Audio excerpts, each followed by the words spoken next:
Antes de empezar con lo que vais a ver, creo que conviene hablar un poquitito de cine. Si no, va a ser más difícil de entender. El cine, de hecho, en sus inicios era muy distinto de tal y como lo conocemos hoy en día. Y ha sido posible gracias a la confluencia de invenciones que se dieron en 1895 en París. La cámara oscura, el taumatropo, la lámpara incandescente de Edison, hasta que los hermanos Lumière crearon el cinematógrafo, una máquina capaz de rodar y proyectar películas. Lo primero que se representó fueron unas imágenes documentales, escenas cotidianas. Una vez se tenían los ingredientes, comienzan a experimentar. Nace el guión, aparece el interés por querer contar una historia. Y así, poquito a poco, por necesidad, nacen en la primera década del siglo XX los pequeños estudios de cine en Europa y Estados Unidos. Georges Méliès era un ilusionista y cineasta que inventó los llamados efectos especiales. Con él surge el cine narrativo y es el primero en utilizar un guión gráfico. Con él nace el verdadero cine como arte. Es en este tiempo cuando surgen los géneros cinematográficos y los primeros derechos de autor, que con el tiempo llevaron a la creación de franquicias cinematográficas. A partir del 1926, tras la hegemonía del cine mudo con Chaplin, Murnau y el expresionismo alemán tras la Guerra Mundial, aparece por fin el sonido y el color. La Fox, en 1927, estrena El cantor de jazz, la primera película de la historia del cine sonoro. Comienzan a crearse nuevos géneros, y estos a su vez a subdividirse. El primero, el musical, con cineastas como Busby Berkeley, quien revolucionó el género al poco de nacer. Le dio el lenguaje cinematográfico que le alejaba del teatro y fue el precursor de la videodanza, de la que hablarán en el siglo XXI, ya veréis. A partir de esta época veríamos nacer y llegar a la fama a personajes como Fred Astaire, Ginger Rogers, Gene Kelly y, obviously, Stanley Donen. Y ahora, vayamos un poco más adelante. Hay que aprovecharse del futuro.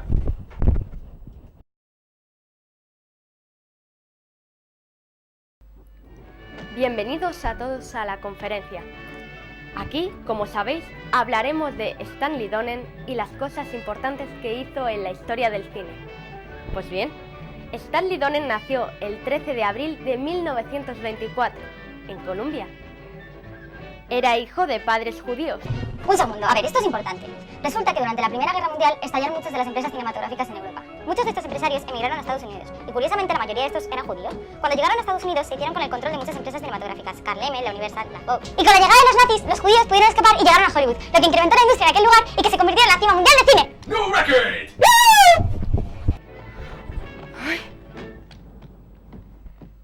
Bueno, como iba diciendo, Stanley Donen pasó su infancia intimidado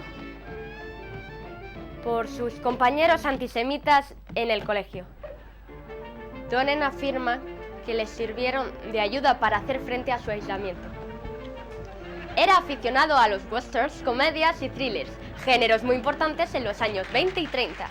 Pero sin duda alguna le impactó el musical con Fred Astaire y Ginger Rogers, Flying Down to Rio. A raíz de esto, Stanley comenzó a hacer películas domésticas con una Super 8 y un proyector, y también a tomar clases de baile en Colombia. A menudo viajaban en vacaciones él y su familia a Nueva York, donde iban a ver los musicales de Broadway. Allí tomó clases de baile con Nate Wayburn, quien había dado clases a Fred Astaire cuando este tenía 11 años. Todo esto le confirió la sensibilidad al movimiento de la cámara, que fue lo principal de su estilo. Donen dijo una vez: "Debo haber visto la imagen 30 o 40 veces", refiriéndose al musical de Astaire y Rogers. Fui transportado a un mundo de fantasía donde todo era cómodo, fácil y feliz. Bueno, ya he terminado. Lo que no ha dicho es que a los 16 años se marcha a Nueva York y debuta como figurante en la comedia Pal Joey, donde conocerá a Gene Kelly y serán amigos. Lo que no sé es por qué se ha ido. Lo tenía apuntado en su chuleta. ¿Por qué será?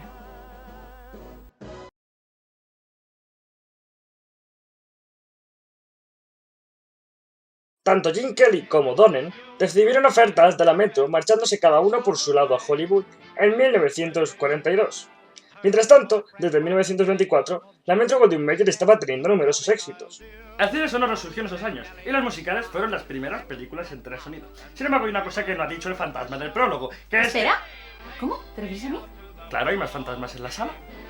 Pero ¿cómo sabes que estoy aquí? Porque estás, aquí estás. Así que si no te importa, me dejas seguir con lo que estaba diciendo, ¿eh?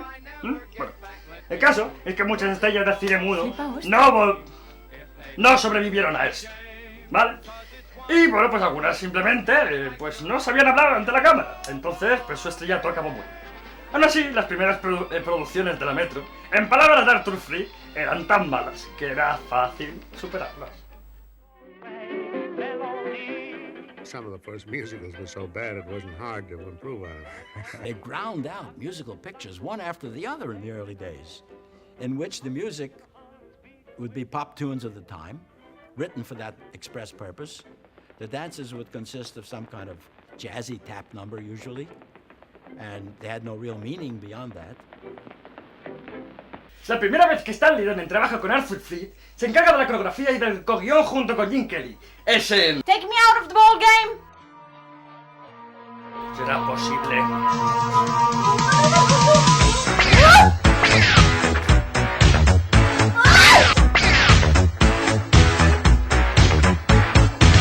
Let me root for the home team. If they don't win, it's a shame. 'Cause it's 1, 2, 3 strikes, you're out at the old ball game.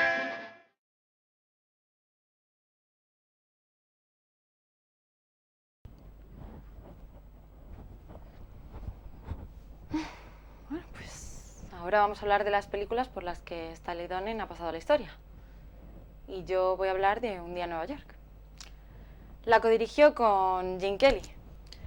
Y ya entonces se decía que ambos estaban muy adelantados a su época. New York, a wonderful town. The Bronx is up and the Battery's down. The people riding a hole in the ground. New York, it's a wonderful town.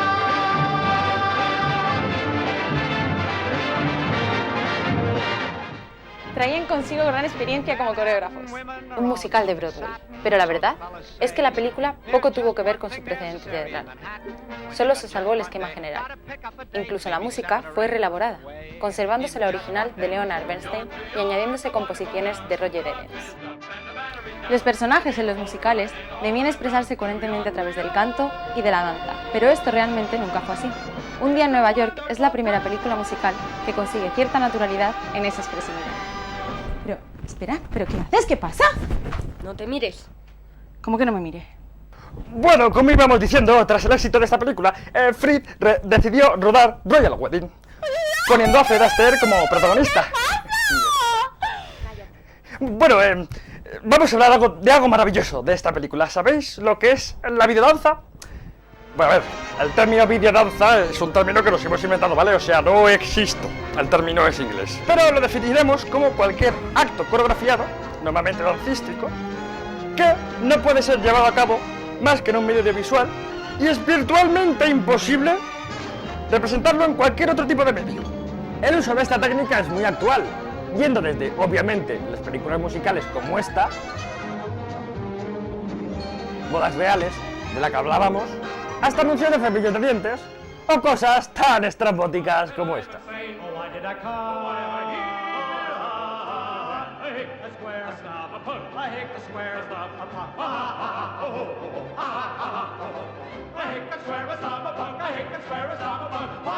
En palabras de Stanley Donen, esta técnica es un equilibrio entre la cámara y el bailarín. Le debemos esta técnica a Busby Berkeley, pero al igual que Orson Welles desarrolló los contrapicados, aunque no los inventó, Stanley Donen desarrolló más esta técnica. Me cago en la puta.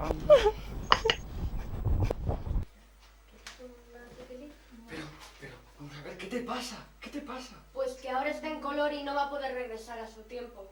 Joder, nos tenía que tocar un fantasma en la conferencia y además raro. Pero no vamos a perdón. dejarla así. A ver, así no lo podemos dejar, pero tenemos que seguir con la conferencia, Luna. Mierda. Corre. Voy. Quédate con ella, ¿vale? Bueno, disculpen la tardanza, es que estamos teniendo problemas técnicos. Pero bueno, seguimos con el musical más aclamado de la Metro-Goldwyn-Mayer, Cantando bajo la lluvia. Se estrenó en 1952 y esa parte es igual es un homenaje y una parodia a la terrible situación de la industria del cine con el surgimiento del cine sonoro a finales de los años 20. Tenemos que encontrar el medio de oír. En realidad, Cantando bajo la lluvia surge del deseo vedán de Darth Fried de hacer un popurrí de sus canciones escritas en los años 20. Bueno, de él y de Matthew Herb Brown, ¿vale? Pero, en efecto, ninguna de las canciones de Cantando bajo la lluvia fue compuesta para Cantando bajo la lluvia.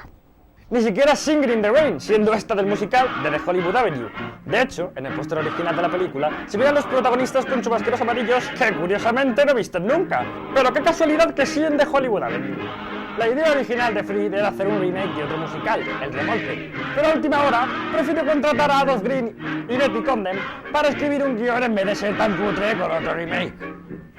Y estos fueron los que, cogiendo las canciones, como sonaban un poco antiquillas, ambientaron la historia de Cantando bajo la lluvia en los inicios del cine sonoro.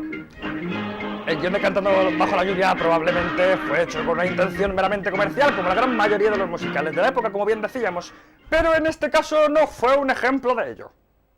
De hecho, realmente lo mejor del musical, y por lo que ha sido ejemplo a seguir, es el tratamiento de las secuencias musicales, lo que en gran parte le debemos a la dirección de Donen. Bueno, y tras esto, un descanso de 10 minutos. Ahora volvemos.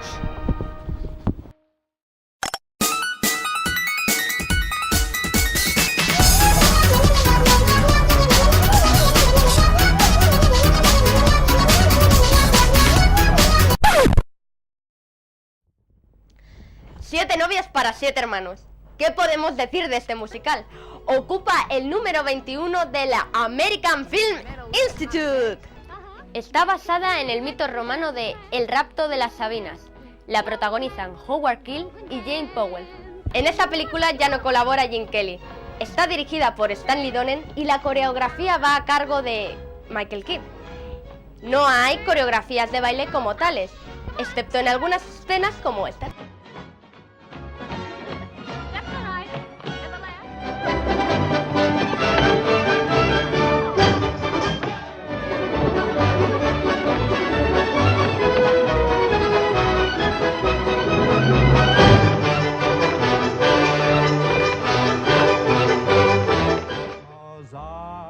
Este último número fue una genialidad de Donen y Kidd para darle realismo de personajes de los hermanos, rudos y ermitaños, como decía Kidd, de una forma muy estilizada para darle belleza al número.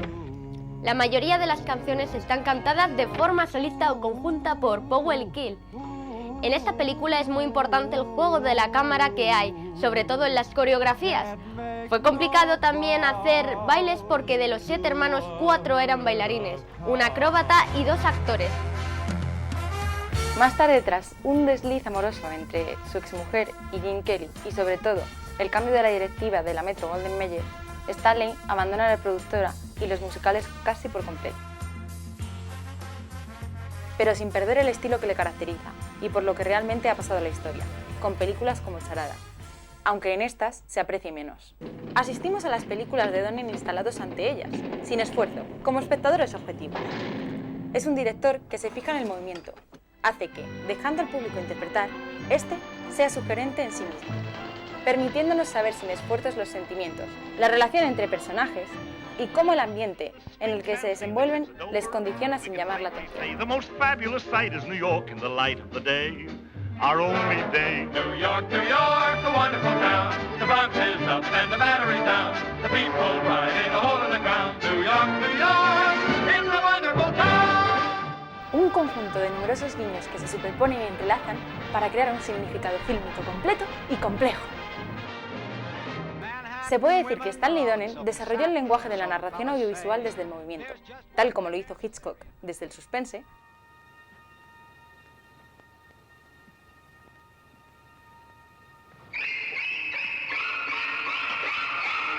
o Sostrom desde el intimismo, sin acercarse en ninguna medida al realismo, pero sin salir de lo verosímil. Nunca las películas musicales volvieron a llegar tan lejos como lo hicieron con Stanley Donen, a pesar de que hoy sea casi un desconocido.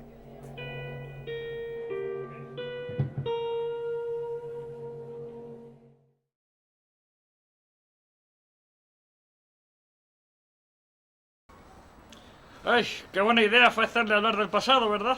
Sí. No sé dónde estará ahora, pero mejor que aquí, seguro que sí. Eso esperemos. Ciegos e idiotas.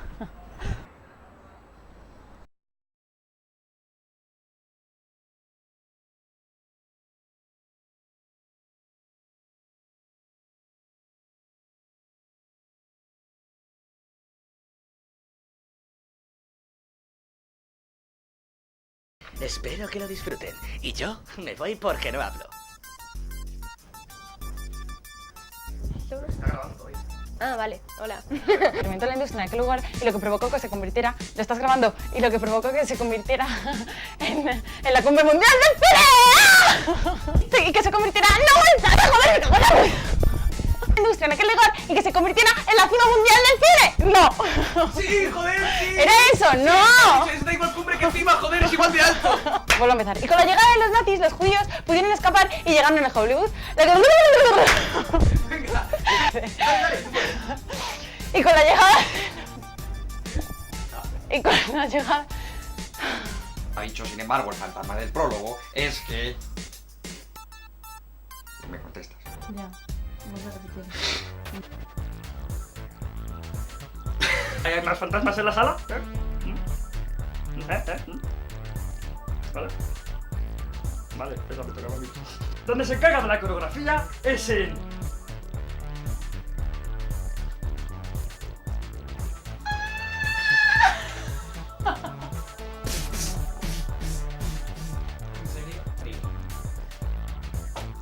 ¡Y Pikachu! Venga. Bueno, como íbamos diciendo, ¿qué? Se me ha ido el texto. Lo he dicho mal.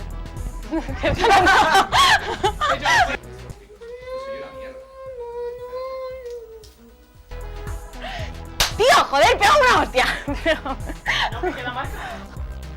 Stanley abandona la productora y casi por conducir. Venga, va, dale, ya está. Esta es la definitiva, esto está bastante broma. Nunca las películas fuesen capas de... Oh. Ya no.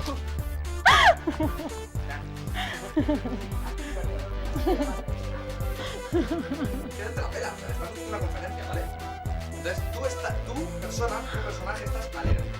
No, lo que estoy diciendo no es cierto. 1, 2 y 3. Motherfucker. Te toca a ti, Fran. Y tal. Y ya puedes cortar.